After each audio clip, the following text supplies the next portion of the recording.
What is it that gives your life a sense of meaning and purpose?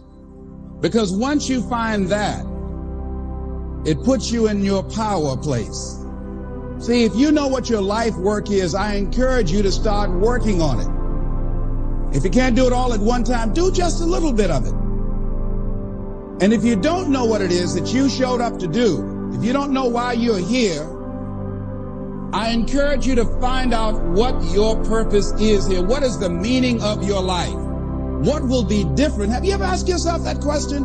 I've done that. I remember coming from a friend of mine's funeral, and I was reflecting on how much time I had left. And I went for a walk in a park thinking about this guy whose life was so promising. And I mean, he wasn't an old guy. He was quite young, in fact. And I thought about all of the things that he said he was going to do, and he never got a chance to do those things. And I started thinking about my own life and how much time I had left to do the things that I would like to do. And at that time, I wasn't sure what my life purpose was, what my life's work was. I wasn't sure about it at that time. And I thought about it quite a lot. I had some idea, but I wasn't convinced. I don't think I felt worthy. I didn't believe that it could be me to do this kind of work that I'm doing right now. And I say to you that if you begin to take a conscious effort to find out what it is that you're supposed to do, I say that it can literally save your life. I said that it can literally save your life. 85% of the American public, according to recent studies, are going to jobs that they hate, working on jobs that do not challenge them.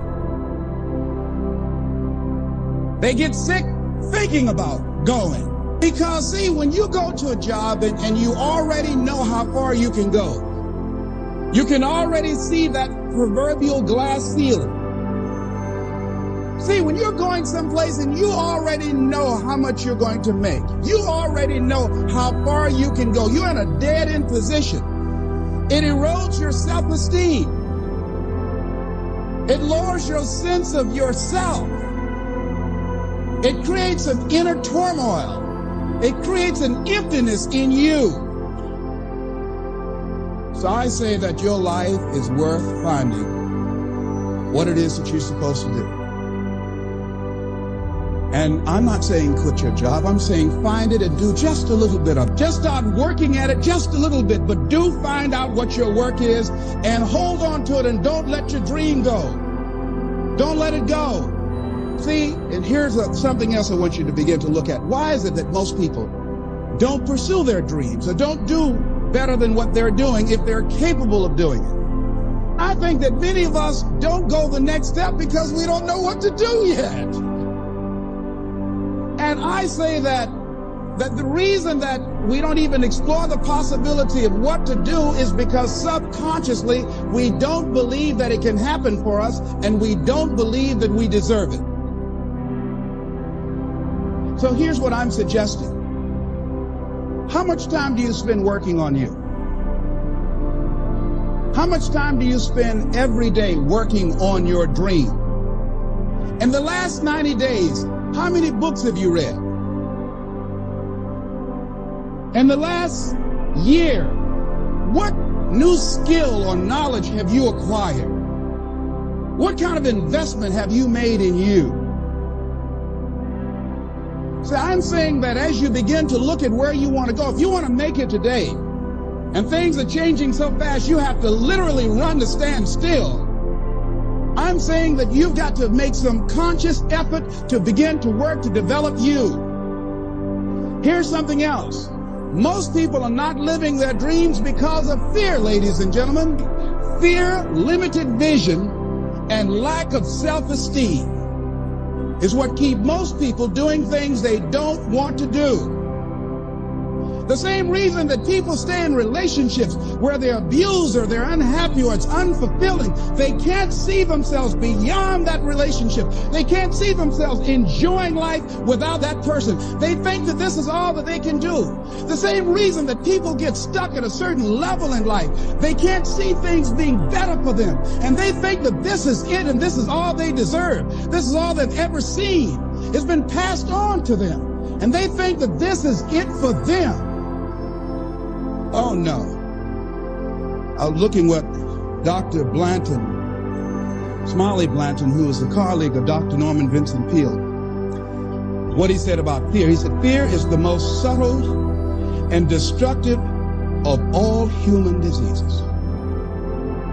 Ladies and gentlemen, fear kills dreams. Fear kills hope.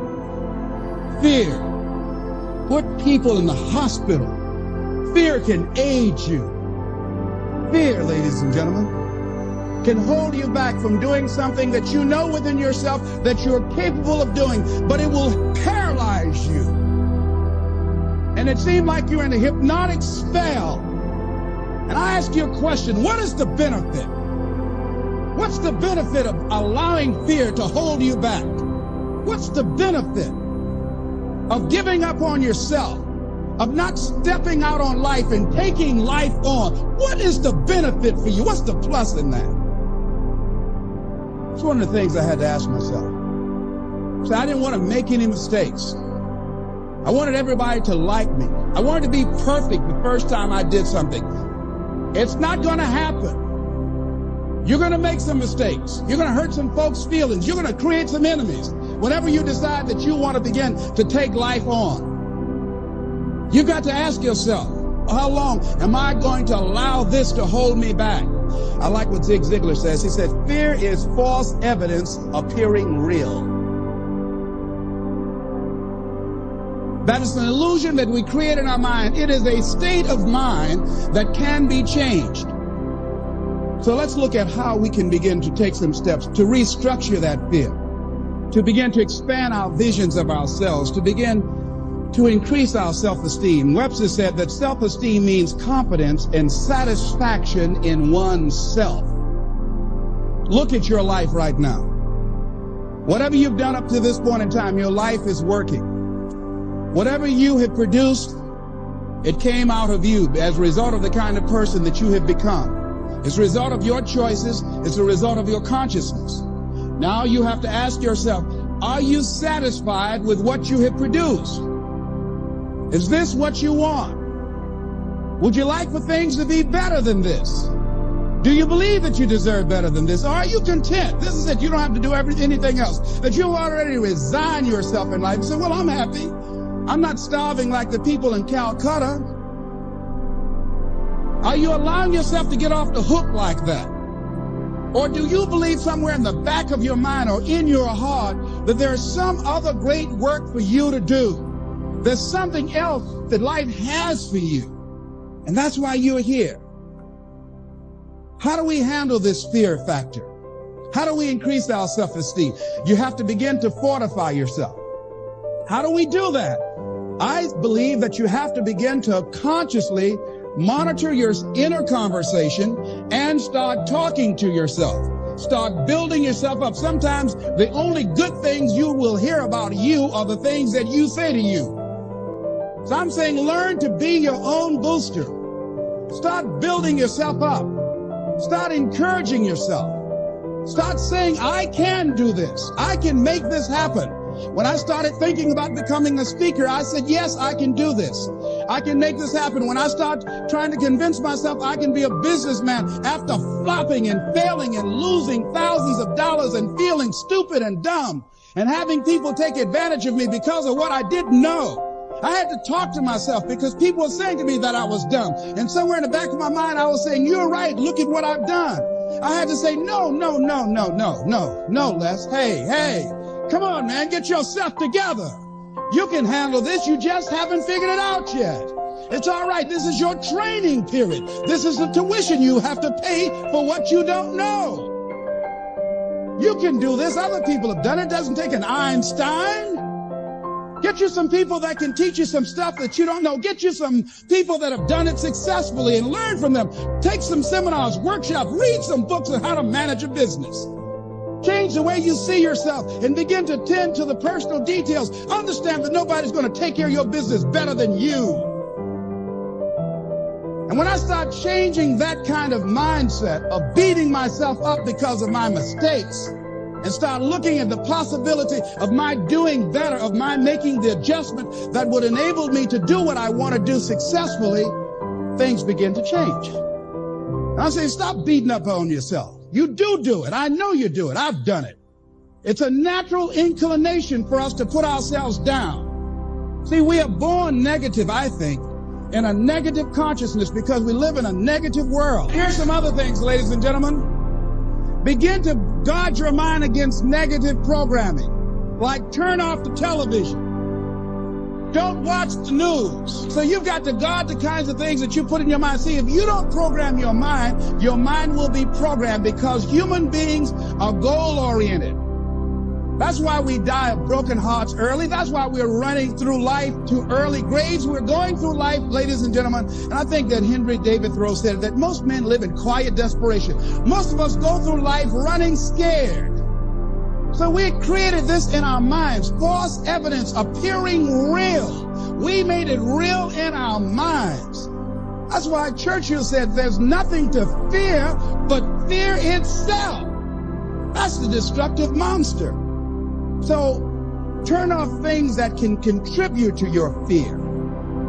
Turn a deaf ear to people that all they can do is talk about how negative things are because they have bought into the consciousness of the world. Start attending workshops, seminars, listening to tapes on a daily basis to begin to recondition your mind, to retrain your thinking. Faith comes by what? Hearing and hearing and hearing. Listen to things that can empower you, that can enable you to create a new reality for yourself and a new life for yourself. You might appear to be strange around most people. You know, most people think you're strange if you're happy today. See, these people have not found their purpose in life. That's why they're grumpy. That's why they're miserable. That's why they're so negative. They're hurting and they want to hurt other people. So start practicing using programs for your mind. Seminars, books, workshops.